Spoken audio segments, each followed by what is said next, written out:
Hello, everyone, and welcome back to the Boost Your Biology podcast. Today, I have a supremely special guest joining me in actually someone else who's also from Australia. This man is someone that I've looked up to for many, many years and has actually inspired me a lot to build what I've built myself. So, Matt Legge, welcome to the show, man. Thank you so much for having me.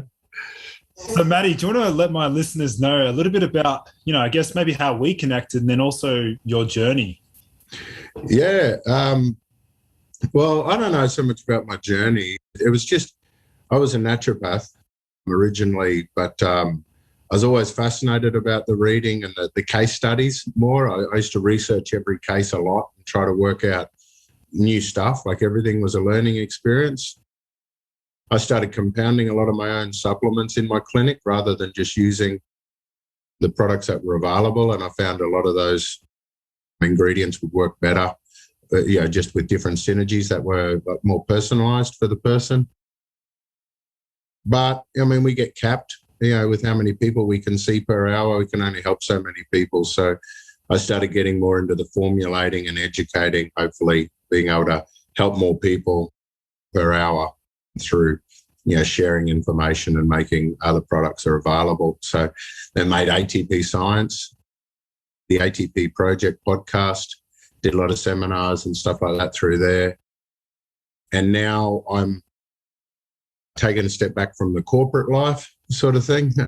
Things get a little bit boring. And no, they're cool. It just gets heavy, So that's not my style. I prefer to just kind of keep excited. I live for the eureka moments of when we make, cool discoveries, just like learning new things and then just sharing it as much as possible, rather than getting bogged down in meetings. And so I disappeared for a little while and then, I did a lot of the experimenting on myself and that sort of stuff as well, which has been really fun. And then, like you said, did the podcast. Through that, I managed to access a lot of people compared to sitting underneath my parents' place in North Queensland, which is where I used to run my clinic from. And now I have the opportunity to kind of keep chatting to people like yourself, which is kind of cool. Yeah, yeah, it's amazing. For those who are listening in, Matt is someone who I think has an incredible amount of knowledge when it comes to understanding the intricacies around herbal extracts and supplementation. So, Matt, do you want to how did you fall in love with, naturopathy? I was a real sick kid myself with asthma and eczema and really fat and stuff as well. And always had the learning and behavioral disorders where, conformity or compliance disorders, perhaps. So, and it was funny because my grandfather's a real bushy and he actually taught me how to make a calendula cream. So we went out in the backyard and we grew the marigold flowers and mashed them up and made like a calendula cream that fixed my eczema better than the cortisone creams. And Mum bought me a royal jelly ginseng tonic for my asthma, which really, really helped. Right up until the time they said that you're an asthmatic, you can't take royal jelly, and then they wouldn't let me have this stuff that helped me. And that's where I started getting passionate about it. I always wanted to be bush tucker man. That's why I started doing naturopath. Honestly, I wanted to be able to go through the scrub and just find herbal medicine, which I can't do, unfortunately. That's my next mission.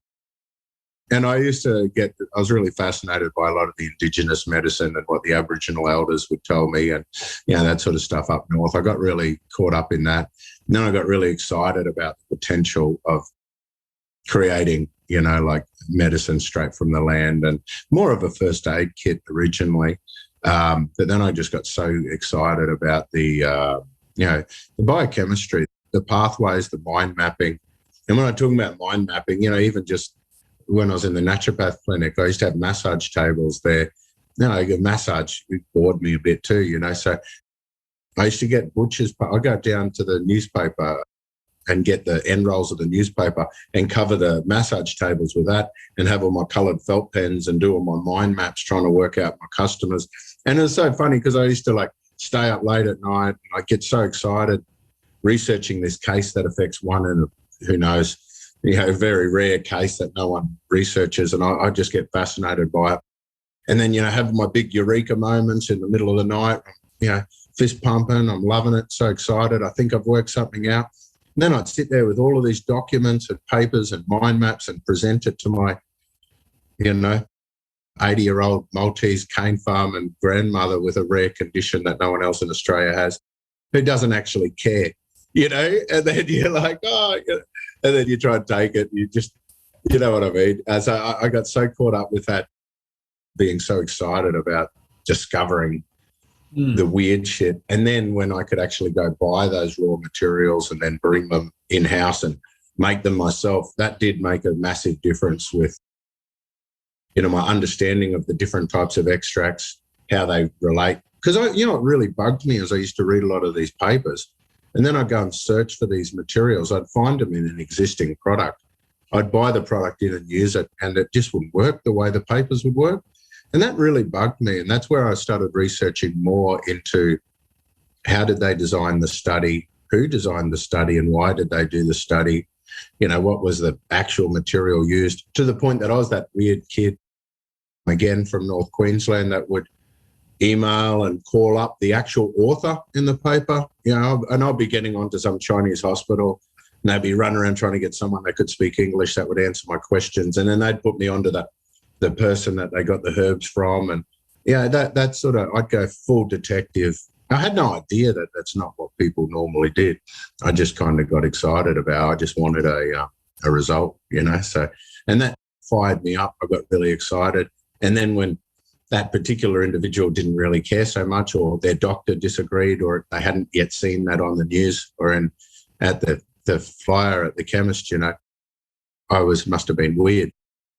So that's when I thought, bugger, I just got to tell more people, and started doing, the podcasting and stuff to try to tell other people. So hopefully someone will find some use out of it. Yeah, no, it's crazy just to think about, that sort of approach there. Like we have that in common. We just love that sense of discovery. And I think the other week we had a discussion around, one man's medicine is another man's poison. So do you want to sort of, elaborate on that theme there? Yeah. Well, that's one of the main things, like when you have a look at these studies, they get rid of non-responders. They try to get the papers, to get the right type of result that they want. And that really fascinated me. And in fact, there's been some phenomenal papers over the years that I've learned so much from due to their failures. Well, they're perceived failures, but there's no failure in science. Like you either learn or you have a win, So the cool thing is I learned a lot through those papers of why didn't those people respond. And that's what got me passionate. Initially, I was looking more at cytochrome P450 systems and other aspects of epigenetics and genetic expression to see how, and got caught up with that bioavailability and pharmacokinetics of the chemicals. And then all of a sudden we had that era, that decade where they went and researched the microbiome. And that just changed absolutely everything. The thought that we have our own genetic material and our epigenetic expression, that changes a lot in response to stress and that, but definitely doesn't change anywhere near as quickly as the microbiome.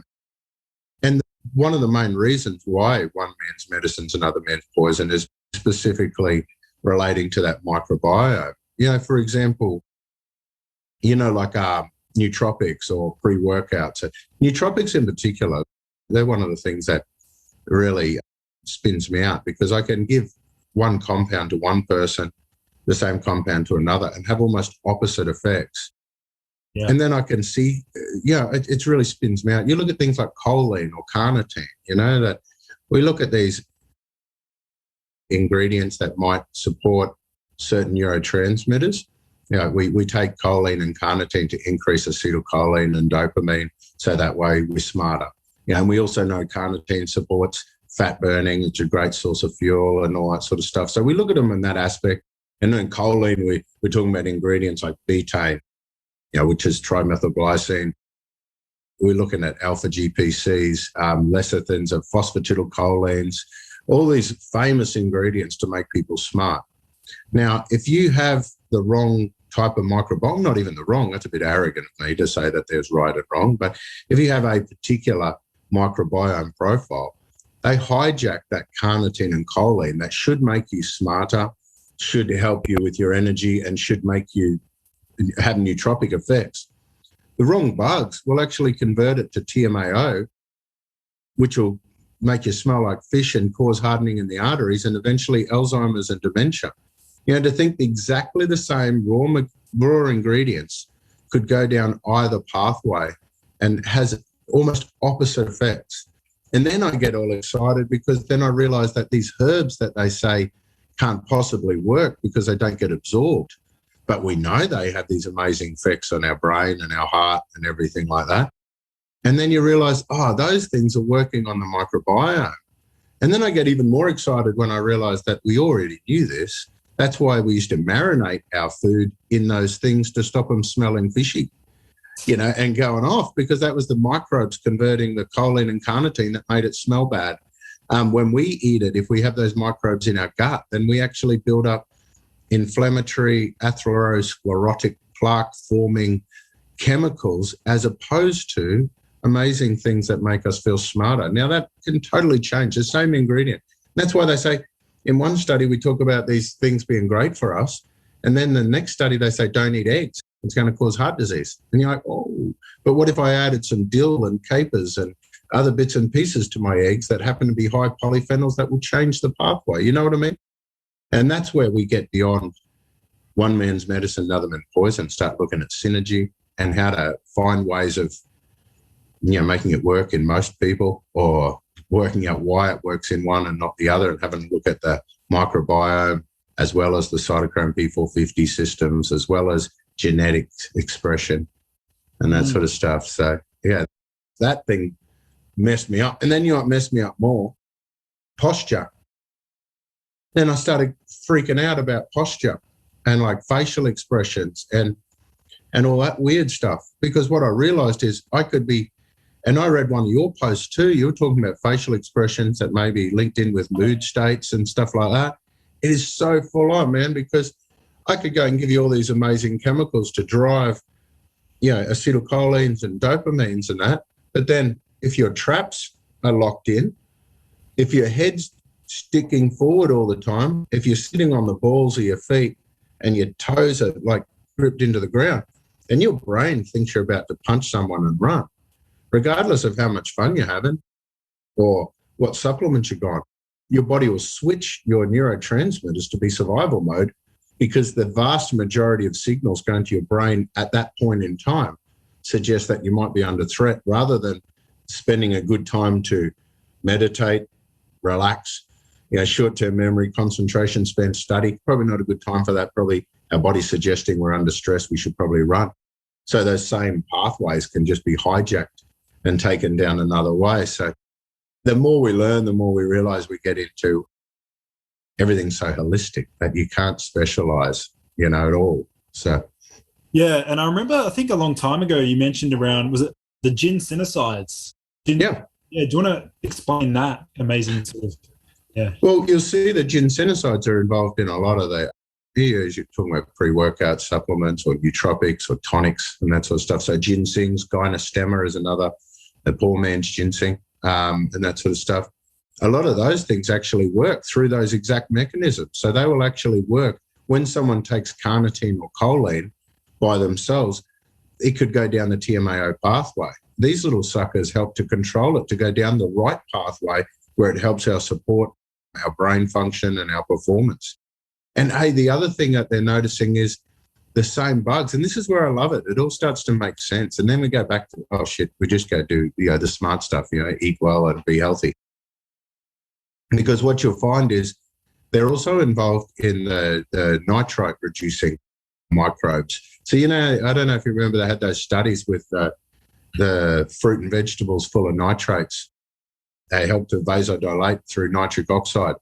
And then what they did is they gave these people mouthwash after so they gave them beetroot juice, and then they gave them mouthwash, antimicrobial mouthwash. And they found that without the microbes in the mouth, they can't actually activate the nitrites. And that's where you're finding other ginsenosides that have got a great reputation for vasodilation, as well as cognition. They actually work on the TMAO pathways as well as regulating the nitrates. So that way you've got good nitric oxide vasodilation to support that. And it's funny because we're seeing a lot of the things that are good for the brain are good for the heart. And it's always been the case. We always knew the foods and the diet that was good for the heart was also good for the brain. And we're finding good circulation, good antioxidant defense, or man, not even antioxidants. This is where I get all caught up, because then it just leads into the next thing, like lactic acid. Lactic acid is one of the most fascinating compounds of all. Because if you look at lactic acid as a cognition, and we know exercise is good for you. So far we're already thinking we've got our choline, we've got our carnitines that we can get through our diet, meat or plants, whatever we choose. As long as we have good levels of polyphenols that are going to help to regulate those pathways. So that might include our ginsenosides, that might include our other, flavonoids and that sort of stuff. There's so many, all of a sudden it starts to make sense of where all these things fit in and why they all exist. So far we get the choline, the carnitine, the polyphenols and the herbs, and already we're starting to get a particular pathway of happening before we start our exercise. Have a look at your posture. There's no point exercising and do our exercise with angst and aggression, psycho musics and stuff, and then trying to get into study to be smart and healthy, because our body thinks we're under attack and that sort of stuff. And that's not good for learning. That's good for using, but not good for learning, So then we think about posture. Then we think about our nervous system. We've already covered our guts. And then what happens is we want to build up a bit of lactic acid. And then all of a sudden we know when we have that tension and we have that little bit of soreness and that sort of stuff from that lactic acid, we know when we're maintaining our physical form through exercise, we are better. Lactic acid's fascinating. If you keep enough lactic acid, what happens is it washes out into our extracellular spaces, the interstitial fluids and that sort of stuff. And as you get enough lactic acid hovering, the space between your blood and your cells, that we know bugger all about that. We probably know more about outer space than that. But in that area, lactic acid can accumulate, and it tells the body that you have new priorities. It tells the body that, man, we got to keep some of those sugar for our brain and for our nerves and our immune system. And the skeletal muscle then can use the lactic acid as a source of fuel. Lactic acid, really important for imprinting memory. It's really amazing neurotransmitter effect. Plus, it can also support fat burning, which is interesting. It can turn white fat brown, bright, beige, or whatever they want to call it, depending on whether they're combining bright, brown and white to call it bright. Isn't that funny? Anyway, so lactic acid will basically help your body to preserve ketones and sugar for your brain. And it also really helps to just to fire those nerves. It keeps you going. So taking your pre-workout supplements with carnitine, choline, load them up with herbs and that sort of stuff, massive amounts of polyphenols, and then basically doing your exercise, maintaining your posture, making sure that you're thinking nice things, looking for that eureka moments, because that's how we get our dopamine anyway, by yelling out things like eureka when we make a discovery. I do that all the time. I text people in the middle of the night, eureka. And then when they wake up, they're like, what was it? I said, I don't know, I can't remember. I was hoping if I texted someone, you'd remind me.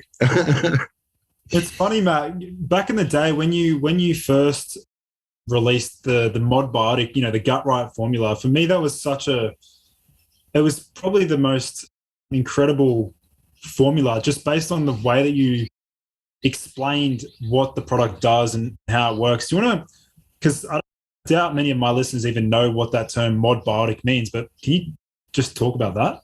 Yeah, no, well, suck at marketing, trademark it, keeping it a secret of the word, trying to further develop it basically to get the science portfolio around it.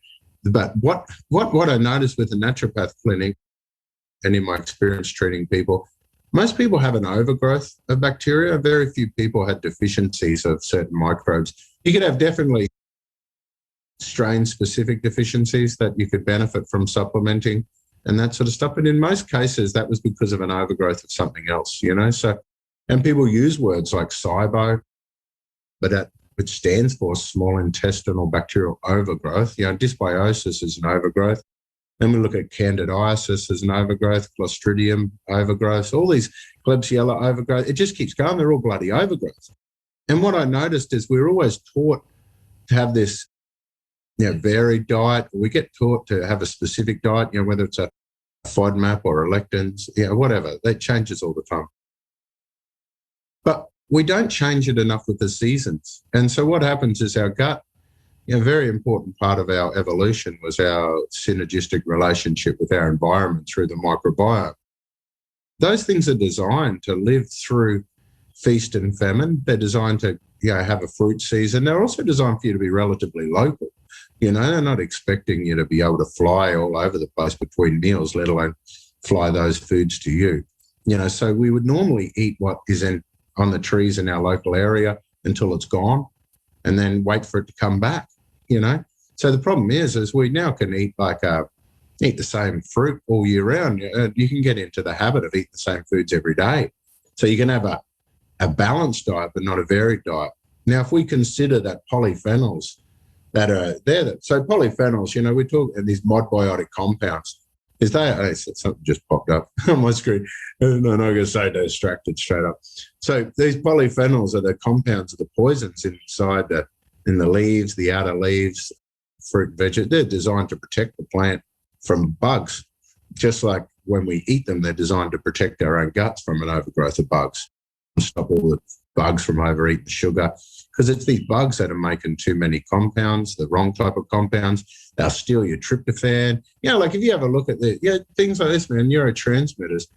I go, right, so I want to talk to you about supplementation. You go and take tryptophan, for example. They're little buggers. They feed on vitamin B3 and that sort of stuff. They need it. So they steal your tryptophan, take it down this kynurenine and pathways to make vitamin B3, and it does that via this quinolinic acid. So you imagine that simple process where tryptophan is supposed to be given as serotonin to make us feel content, relaxed, calm down our body movements. Instead, it goes down a different pathway because the bugs want it, and they take it down a quinolinic acid pathway that causes you to be shaky, tremory, panic, and anxiety. The same thing with the tyrosine.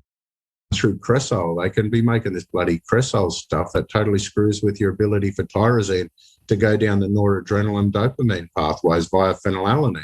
And instead, it's just hijacked because of the bugs want it. So when we have an overgrowth of bugs, consider the way they overgrow it. They overgrow by competitive exclusion themselves. And we taught this about why probiotics are good. Competitive exclusion will stop overgrowth, So, but when they're already in there, then like you imagine the bugs that love to feed on sugar. The way they get more sugar is by releasing chemicals to stop the cells near them getting sugar, by creating insulin resistance in the neighboring cells. Now, if I can measure those chemicals in your urine, then we know it's not all through your body. So you've basically, your microbiome can be screwing around with your inflammation. Your immune system doesn't care if it's good or bad. It's going to smash an overgrowth. Then, so they'll change your hormones, your neurotransmitters, totally change your metabolism. Hey, I lost 30 kilos this year. And the way I did it, I changed my microbiome because I went and tested it all through different mechanisms. And my gut, they always said it was excellent, really good. I did the microbiome test. I found that 25% of the gut was all one strain of bug, an overgrowth of what? Prevotella, actually, a relatively good one, But for me, it was screwing around my metabolism. I wanted to kill that bastard off, get rid of him, lose the 30 kilos. Totally changes appetite, totally changes brain chemistry, totally changes absolutely everything just by changing your gut. All of a sudden, the calorie yield, to think that you could have a 20% difference in calorie yield just based on your ratios between firmicutes and bacteroidetes. And here we are trying to measure in calories, but the 20% difference just by your microbial makeup. Plus, they make a lot of nutrients. They make a lot of this stuff, but they also hijack it. So if we don't have our gut microbiome under control, then they will be controlling us. And they control us by making us crave the foods they like. They screw around with our metabolism. They steal our nutrients. And they're supposed to be our friends, Lucas, but they're not. No, no, they are. They are. They're just if you get the wrong ones in there, they can be really quite problematic. And they can be the big reason why one man's medicine's another man's poison. They can be the big reason why when you eat a calories the same as the next person, you seem to be liberating more and burning less. You know, they change your brain chemistry, they change your hormone profile. So, and usually that's from an overgrowth, and the overgrowth comes from inadequate polyphenols. So we all talk about our lack of vitamins in our foods due to farming processes, talk about all that sort of stuff, but very few people talk about the lack of polyphenols that come from not eating local and fresh. I think it's 80% reduction in the polyphenols that are actually there within 2 weeks. So unless you eat it within 2 weeks, now I pick stuff off my trees here at home and they sit on my bench for 2 weeks still sometimes, you know. So, you know, they reduce so much. And when you do the gardening and you see the difference in it, and, you know, we're talking about right at the start, how when we compound the herbs and then when you get them and you get a fresh herb and making herbal teas and all that sort of stuff, and then I'm doing the different extraction techniques, and then even the same material as it ages, you just see it just changes. So you got to get that understanding through that. You know, it's also interesting when it comes to herbal extracts and I guess the way that they're standardized and things. I'll quickly share my experience with St. John's wort. Oh, yeah. I've gone through a range of different types of like St. John's wort extracts. So, and just to experiment and see how they make me feel. And there seems to be only one type that elicits a really noticeable positive effect on like mood, energy, motivation. It's that Remotive brand by Flautus. Yep. And I've gotten to the point where I'm like, what is it about this extract that's eliciting this effect? Is it the standardization for that hypericin, or like, do you want to explain the importance of like, standardization and extracts? Yeah, well, standardization's interesting because we need a marker just to compare things. So, yeah, and ideally we'd have a lot of markers, you know, like a fingerprint almost, so we can compare all of those different parameters. But typically they'll pick one or two markers, you know, what they believe to be the active ingredient, or maybe not even the active, just something that they're capable of measuring. They understand a little bit. But the problem is then when they talk about those markers, they make the bloody things famous. But they're just one compound. This is the thing with natural medicine. That is not drugs. They have all sorts of compounds, and those compounds can change from season to season. They change all the bloody time, and to change depending on the ratios of microbiome and all that sort of stuff. You know, I keep going back to these gut bugs all the time, but what you'll find is with these markers of standardization, the problem is what happens is they gather all this data talking about St. John's wort, hypericum, and they'll go through and say that it comes from this hypericin purely because it was standardized to that. Then next thing you know, we've got these people that are either capable of synthesizing that active ingredient or extracting exclusively that and throwing the rest away, or not even throwing the rest away, probably selling it. You know what I mean? So what you'll find happening is then next thing you know, you're buying bloody sawdust spiked with a particular chemical, and it's taken away from everything else that was possibly helping it to work. And you'll see it all the time. They argue over and over and over again what the active ingredient is. And it's all because of these confusing markers of standardization. It was terrible with vitamins because they managed to create these forms of vitamins that didn't even exist in nature. And then they made them famous, and then that's what people were looking for. But nature knows best. But even you'll find St. John's wort found in different locations, different stages of the season. It's going to be totally different compounds. And so ideally what you want to do is be finding out when it was harvested, when it was made, you know, what other. Tonkat Ali, for example. I love Tonkat Ali, but it's a lot of people dodgy it up. You know, it's not real good in most cases. We actually had to, when I was with ATP, we actually took rootstock sample and sent it down because once we found stuff that worked, we were so scared that they were going to switch it over to something else that we actually had to get the rootstock samples sent to Southern Cross Plant Sciences. Are really cool if you ever want to do any study, and they're great guys. We send it down there and they create like a fingerprint that shows our particular material from our farm. And that way, if we didn't get our material from our farm that met like a fingerprint profile, not just one active ingredient, then we wouldn't touch it. There's a lot of other trademark material out there. It works, like the science on it's brilliant. But that's not what you're always buying because they've chosen one active ingredient. I don't want to name ingredients. KSM66. No, don't delete that. No, don't. No, that sort of shit. No, they're fine. It's just that you get inconsistent results. Oh, there's some worse. Shilajit was worse. Yeah. Because they would go through, Shilajit comes out as the ground as like 0.5, 0.5% fulvic acid, for example. And the rest of it is all sorts of urolithins, postbiotic compounds, polysaccharide, amazing stuff, other benzopyrene compounds, really amazing things. But because fulvic acid is the marker of standardization, they'll actually go through and extract the fulvic acid and the fulvate minerals. And then what they'll do is they'll take that and just add it to sawdust. So they'll go and make 0.5% fulvates right up to like 80% fulvates. And then they'll go and take the 80% fulvates and add it to like sand or sawdust to make it back down to 0.5 and sell it to you as Shilajit.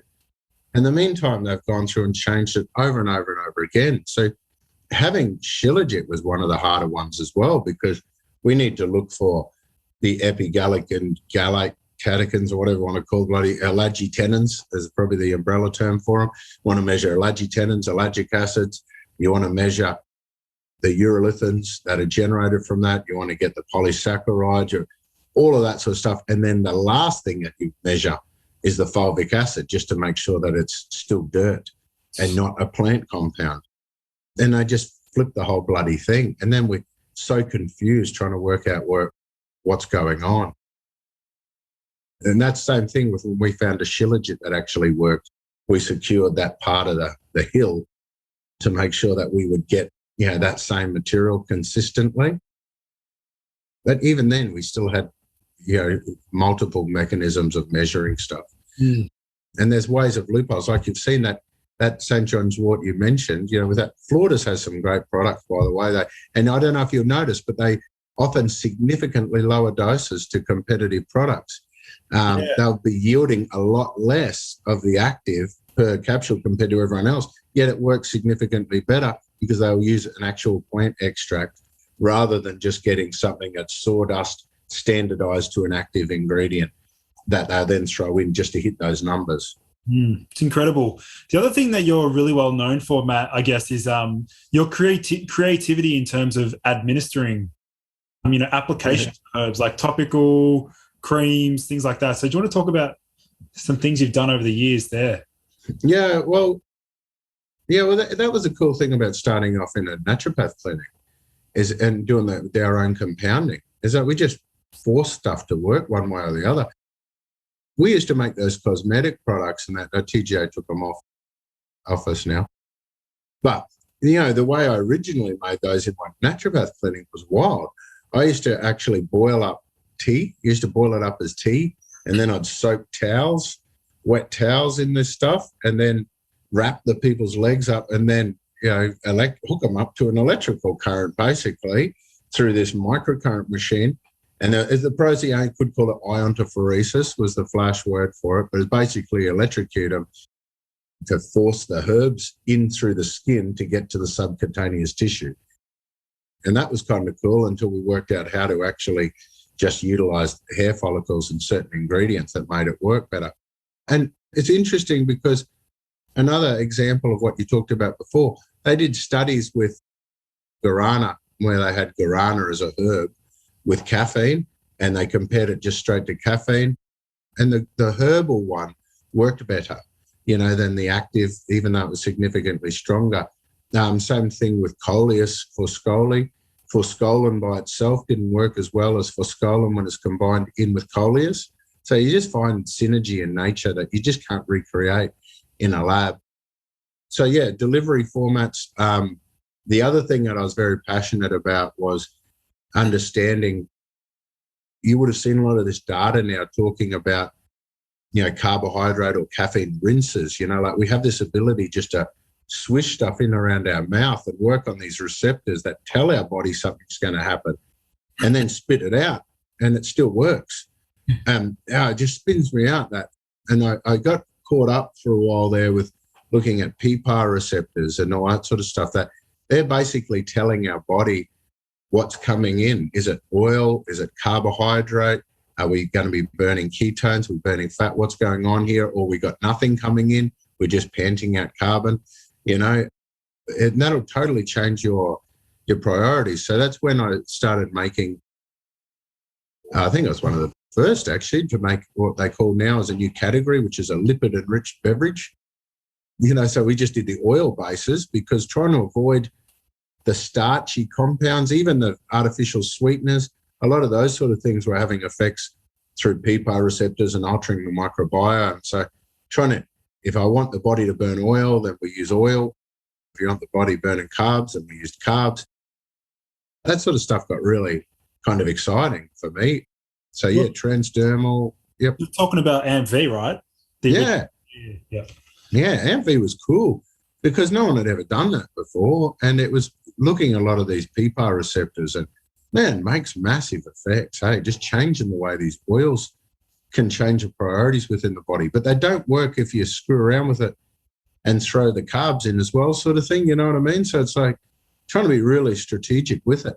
But then you can actually make the carb work if you actually load up with the right polyphenols and that sort of stuff. And it's all a matter of understanding the individual and your personal goals. Like, for example, we were talking about TMAO before. Carnitine makes TMAO, and the polyphenols can stop that from happening. The other thing that's probably more effective at stopping that from happening is sugar. Do you see that? So it messes with my brain because I saw a paper, I was at Anthony Almada, did a paper years ago showing that if you take carnitine with sugar, that it increased carnitine in the muscles better. And that really bugged me because I thought, maybe it's because the sugar's stopping the fat burning. Carnitine pulmonary transfer is not going to work, and therefore we're going to get more carnitine. And that was the main mechanism, I thought, is that it's basically by eating sugars, you're not using the carnitine as much. But really interesting to see that if you take sugar with carnitine, the bacteria prefer to use the sugar as fuel than they do the carnitine. So you get less TMO. They basically leave the carnitine alone because they're too busy eating sugar. And so it's just, So every time I think we know something, we just got to change and realize that we're still learning. And then you're going to get an individual that's going to prove us all wrong anyway. And they come through with a totally different epigenetic expression sort of thing. I forgot your question now. It's just waffling. No, what I was going to say, Matty, is actually there's a new, I don't know if you've seen it recently, the terkesterone. Oh, yeah. I think you were one of the earliest to ever use, was it ecdysteroids? Yeah, 20-hydroxy-ecdysterone. I love that stuff. Yeah. I absolutely love it. Because a lot of people used to ask about that. Was it the Google steroids and then the terkesterone? I never know how to say these things, really, by the way. I just read them. But my favourite's the 20-hydroxy-ecdysterone. The research on that is phenomenal. It's excellent. It is a natural component that will be found in, 5% of plants on Earth. It's brilliant stuff. It stimulates muscle growth. In fact, it was, and I love the stories of these things, because they discovered that insects, when they're trying to grow new shells, they would actually seek out and only eat exclusively the outside part of the plants and then ignore the middle. And that's where they were getting all these sterone compounds from. Because remember, sterone's like waxy kind of compounds. They accumulate in the leaves to stop water loss and that sort of stuff. But also the bugs love it and it helps them to grow. Then they found out it can help them stimulate protein synthesis in insects by, 20%, I think it was. And when they gave it to humans, it did it by 14% as well. And that was the same as bloody dianabol at the time was the closest. And so those 20-hydroxy-ecdysterone, I'm a big fan of that. But originally the data on its pharmacokinetics, we didn't have a great deal of understanding of its bioavailability when we take it orally, because I had data that was showing that in one paper it lasts 30 minutes, in another one we're looking at 4 or 5 hours. It was quite hard. But at the time, I was doing a lot of work in bioidentical hormones. I was working with a lot of doctors that were using testosterone creams, progesterone creams, and I was used to make up a lot of creams, chrysin cream, and that sort of stuff that we would use, for the man boobs in amongst those protocols. And that's when we're starting to do a lot more research into transdermal penetration of these things and understanding molecular weight. And when you actually see that, I think turcosterone, I'm not sure molecular weight, should be pretty bloody similar, but I know with the 20-hydroxyecdysterone, it was sitting right between progesterone and testosterone, which had a really good understanding of their molecular structure and their movement through the skin. Very similar structure, very similar molecular mass and that sort of stuff. So they work the same sort of way. And there were some really cool papers showing that if we can saturate the tissues with them, then we can stimulate significant growth. And other weird shit like activating fat burning and everything else, which was kind of cool. But they do work orally as well. Just a matter of trying to understand the complex nature. And back to what we were talking about earlier, the main difference that they worked out between the bioavailability, whether it's 45 minutes or 4 or 5 hours, was to do with its natural form or synthetic. And with the natural ones having a superior bell curve with a more time for action. And the best ones was like quinoas and that sort of stuff, which are naturally found in, but at very low concentrations. Yeah, it's really, really fascinating, that sort of stuff. I do want to flip gears a little bit, Matt, and sort of discuss around what you've seen in clinic, with patients, describing that the symptom picture and the patient healing journey. Yeah, man. So symptom pictures I love. So basically what I'm talking about when I say symptom picture is just, those combination of symptoms. Because that is the most important thing for genetic expression. And there's no point getting a blood test or doing any other form of pathology unless we understand how those objective measurements link into the subjective feelings of the person. But we can also then to plot if they're heading in the right direction with their health journey. Because I do believe there is a bit of a hierarchy of health, so I always make sure I go through and have a look at gut aspects and that sort of stuff, the bio barrier, physical barrier, and then look immediately beyond that, which will be immune profile, how's the liver working with first phase, metabolism, pharmacodynamics, blah, blah, blah. All that sort of stuff influences your priorities. In amongst all that, you've got to throw in your posture, got to throw in your music and your mental attitude and all that sort of stuff. Are you capable of choosing your attitude? And throw all that into your first line of defense before I noticed that we start to get imbalances through to the hormonal neurotransmitters and everything else. So it's really weird. I didn't think I had a system because for years I used to just create these weird ass mind maps. And I thought I was doing it because I was nervous of people reading over my shoulder, or something, because I had my weird form of shorthand and that sort of stuff. But I realized over time that I was creating the same diagram over and over again. And as I'm doing it, I'm recreating this mind map out of the symptom picture. And it's really cool because now I'm almost at the ability where I can teach that to others. And it's really cool because I now give that as a tool to people to monitor their own progress. So, they can know when they're heading in the right direction, know when they're getting worse, know when they need to go in and for more aggressive or where we just need to go back and tweak things slightly, because it's all about helping people to help themselves ultimately. I can't hold someone's health for ransom, like make them come back while I talk to them about their symptoms if they're capable of doing it themselves, So I think that's fascinating and really bloody important. And actually that's what I'm loving, because now I'm back in the clinic. Hey, so I'm doing clinic work again now and absolutely love it because I'm going through, through these symptom pictures. We're doing the pathologies. I'm remembering little bits and pieces of stuff that I'd forgotten that we needed to add in. I find I use a lot of glutathione and that sort of stuff these days that I didn't have as part of my product range, which I would have needed, so I find that really fun. I'm really, really bloody enjoying it, getting back in, because I'm getting back into that detective work. I've only taken on a couple of clients. I'm only doing it a couple of days a week because it's like fun. Now I'm staying up at night, get back into my, mind maps and my eureka moments again and making discoveries, like 20 something years later, just found a new love of the whole thing again, getting all fired up. So I got to start doing my podcast again one day. So you're my first guy back, I've been waiting. I had to make sure that you got the exclusive. Oh, awesome. I respect that. Jeff's pissed.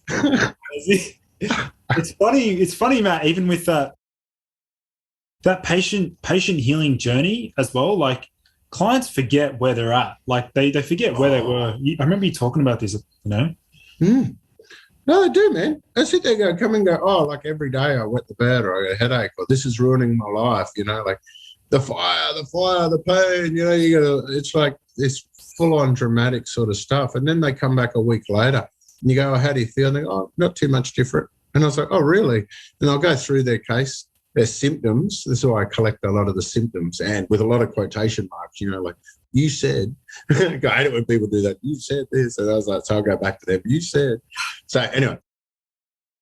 And then they'll be like, oh, yeah, I haven't had a headache since I came. Oh, yeah, I'm sleeping better. Oh, a lot more energy. Yeah. And then you go, okay, so what are you judging your success of the treatment on? What is the symptom that hasn't fixed yet? It's usually fatigue. Usually people go, I'm still feeling tired, or I'm not euphoric or anything yet. So you'll find these people will forget how bad they felt and but often focusing on stuff. That's why also with my clinic now, because I'm not so rushed and everything with it, I tell people to write your story. I said, write it like a novel. I can read faster than you talk anyway. So just send it through so I can get a good understanding. And I love it when I see people send it through because their intuition, they've done their own research. I love it when people actually share their thoughts, beliefs, and theories with me because they're usually like pretty bloody close, maybe using the wrong words or, might be switched around a little bit. They might be a little bit biased and just need a bit of guidance. But a lot of people are really bloody smart. And it really bugs the hell out of me when I hear these people's stories, how they've been going to see all of these experts everywhere that have never let them tell them their story. And you're sitting there going, well, I don't know what the hell they're doing then because you are the story. And that's when I realized that not many people are out there are treating people. They tend to treat diseases or they treat a syndrome or something like that. And it's weird, especially things like PCOS, polycystic ovarian syndrome. And I'm trying to explain to these people that it's a syndrome. Break any one of these symptom patterns and the diagnosis disappears. It's like there's so many of these things like that these people are really struggling to get any sort of help because no one wants to talk through their symptoms. And without the symptoms, you can't understand genetic expression. I don't care what your genes are. I just want to know what's actually happening. You know what I mean? Yeah. And I don't think that, and people tend to, Steve-O had a great mate of mine, Steve-O's got one of my favourite sayings where he said, specialists, they tend to know more and more about less and less until they know everything about nothing. We need to be more generalist. You've got to go out. You've got to include more and more things and that's why I tend to I don't get as caught up in the details anymore. I like to go back in conceptually and have a look at the big picture and see where the problems might be coming in because you can't exclude certain aspects of the lifestyle, Yeah. The other side to that, Matty, is just the therapeutic relationship, just having someone listen.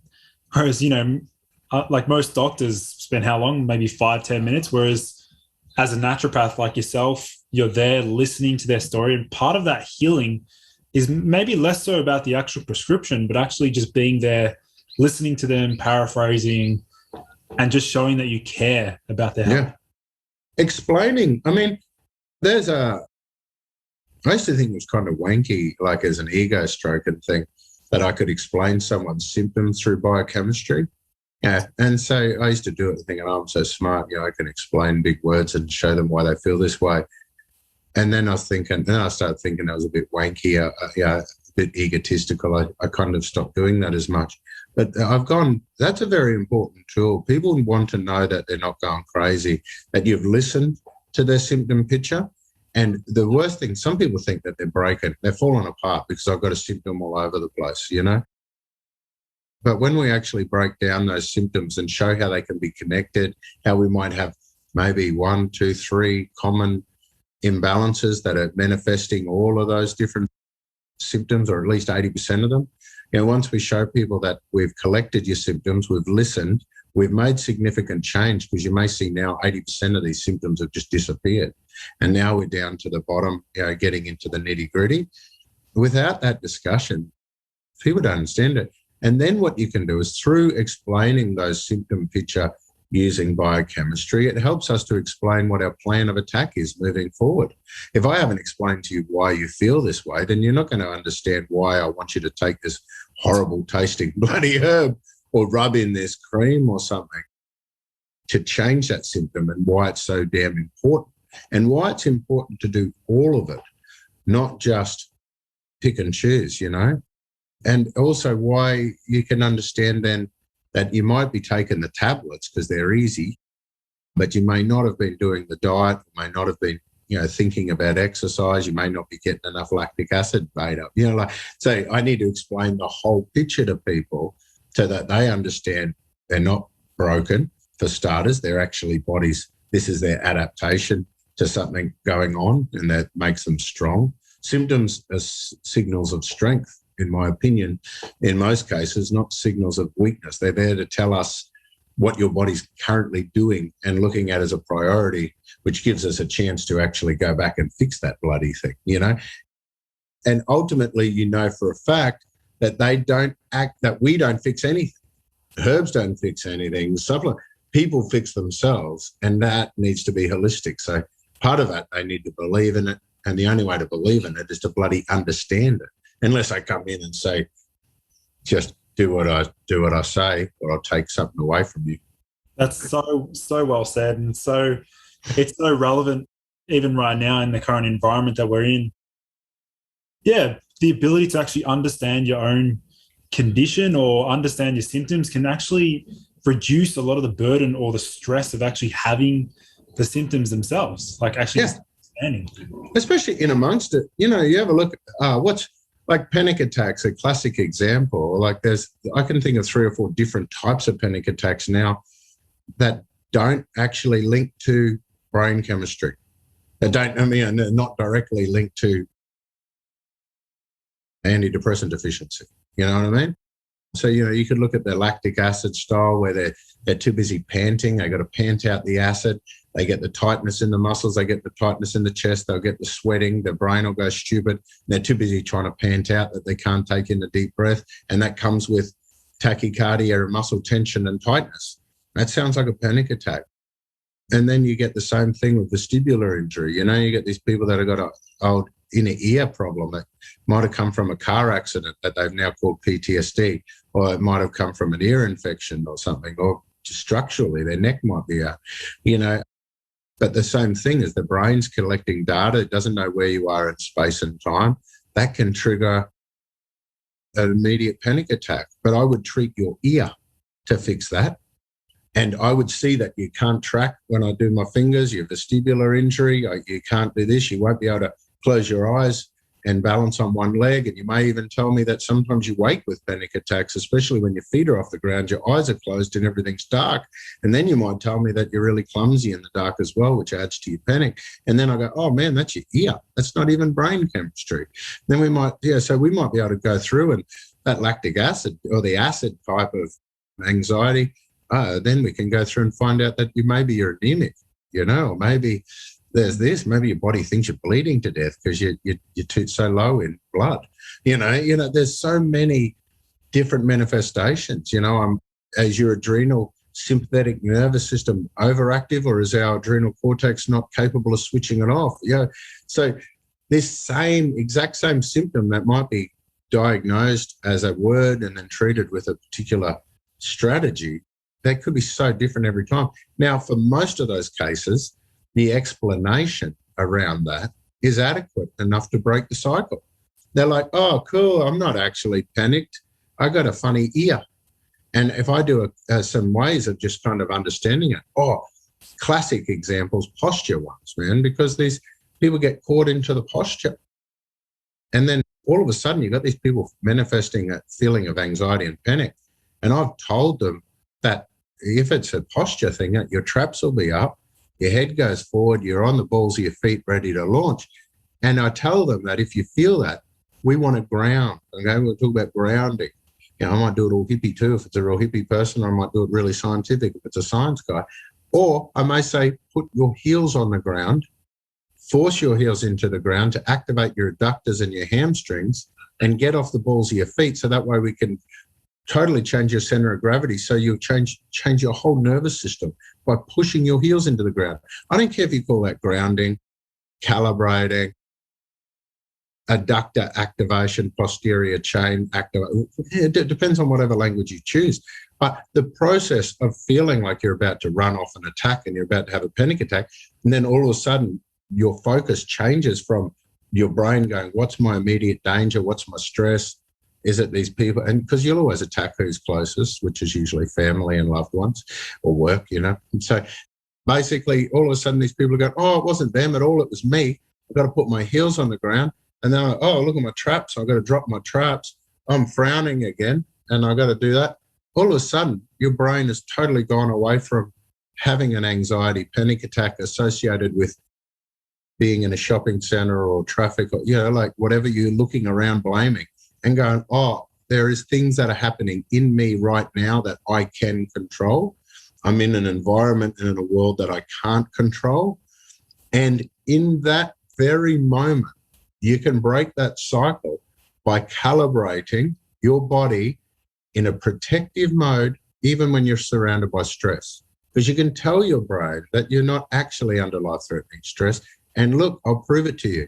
I'm on my heels and I'm not on my toes, you know? And it's like, changes absolutely everything. And there's no treatment there. There's no supplements, there's nothing. And even if I was loading you up on supplements and taking all that sort of stuff, if your body was choosing to go down to that survival pathway, then that's the way it's going to hijack all of this stuff. And over time, it may even recruit our microbiome to help us to do that. Our microbiome might be our fault as well, you know, but all of it's just about understanding ourselves, understanding the nature of the beast, and then just kind of working out ways of breaking cycles one way or the other. Just incredible to see. I love the fact that you know, now you're sort of linking in all those different aspects you've learned over so many years of diving into practical therapy, like, you know, clinic and even now with the research. But I'm curious to know, Matty, like, what are some of the future areas of research that's like really exciting you at the moment? Like, I'm going to get shot for saying this, you know. Because this is why they don't let me talk to people, because people ask me questions like that, like, what's next? And I'm dying to tell you everything, and I will probably anyway, because the problem is whether the regulators are going to let us do any of it. We're really struggling at the moment with the regulators globally. It's not just Australia. Do you see things like N-acetylcysteine after these years being there? They've just taken the bloody thing off because they know it helps people, you know? So my things that I'm obsessed with at the moment, of course, the microbiome. There's so much still to learn. But I believe the next big frontier has to be interstitial fluid. It has to be extracellular spaces. Moving into the lymphatic system, we're going to move from mucosal immunity to MALT and GALT, you know, the mucosal-associated lymphoid tissue, and that links to all. So we know so much about inside our cells, we know so much about our bloodstream, and we know about these other water and fluid compartments. But in regards to what's actually happening in that void between our circulation and our cells, that's where most of the magic happens. I mean, that's where all of our fluid and base balance, that's where acid and base, pH, this is where nutrients, is where most of the immune activity is occurring. You know, it's, you know, when they talk about 80% of your immune system's in your gut, that's in the MALT and the GALT. That's in the lymphoid tissue of your gut. And that's linking. So I think that's really important. And that will link into the lymphatic system, which is the lymphatic system through the brain, which I think is amazing, because to know that our brain water increases by 60% at night when we're sleeping, and that the The only way I can do that, because our skull can't increase, is by squishing the brain. So when we're asleep at night, we get all this, it's like a sponge. It's just like squeezing all the stuff out of the sponge and then letting it puff back up full of water, just squishing it. And it does that when we sleep. I also still thinking there's a lot more to learn about things that we know a lot about, like creatine. I got really excited about creatine for the brain, especially when I knew that creatine is essential for the brain but can't cross past the blood-brain barrier. And then I started looking at things like GAA, guanidinoacetic acid. It needs to get methylated to make ATP. So GAA gets methylated to make creatine. And now it goes back to link into methylation disorders again, and how, with a methylation polymorphism, you can't actually make creatine in the brain. And without that, you can't get ATP in the brain. And without that, you can't even hydrate your brain. You know what I mean? It's like it starts to screw with me, but I get all excited about it. Plus, with my friends that I've made through my interest in the microbiome, I'm really fascinated by understanding more what happens when we take these supplements into a normal gut and let it do its thing with the microbiome, rather than trying to bypass that to make it more bioavailable, And then that gets me, I got all caught up trying to make customized Shilajit as well, because once I realized that Shilajit was plant material rotten by micro, it was like pre-digested awesome stuff, And then I realized that I could actually recreate that. I could make it consistent and customized. If I start with the right plant materials, I get a good understanding of microbiome and minerals, all the different substrates and activators, factors. Imagine the possibilities of what we could do. Now we understand all of this sort of stuff. So I think the lymphatic system is going to be extremely important, again, with the current environment, with everyone talking about immune and everything like that, the lymphatics. And even a lot of people don't realize, I'm not sure, we talked earlier about the Olympia and, how the diuretics and that sort of stuff have been problematic for certain industries. And diuretics have always been a way of using to maintain body composition through fluid retention. But if we consider that most of that fluid we're talking about is going to be lymphatic, then there's a massive opportunity for us to be looking at the lymphatic system to see how that influences all those things. So we're not just constantly doing, diuretics and that sort of stuff. So, oh man, all that sort of stuff excites me so much as well. Like, just the way you sort of link in so many different aspects of, the human body. It's fun. Like, I know why now you're back doing what you're doing here. Like, it's fun. It's a lot of fun. Oh, yeah, I love it. And the funny thing is, we made ATP because I was told I was unemployable too. So it's like, I just wanted to be able to get someone to pay my bills while I just go crazy and just research and not actually have to take that money off sick people, especially if I didn't care that much. But you know what I mean? So I love it. And I'm so stoked that I could get back into the podcasting. I'm going to do them a bit more regularly. If you need a regular guest, let me know. I'll keep you up to date of all the cool stuff we discover. Sure, I'm sure I'll get you back on, because I'm probably going to get 1,000 emails after this podcast saying, who's that Matt Legge guy? He's awesome. I hope so. That'll be nice. Yeah. It's always good to there you go.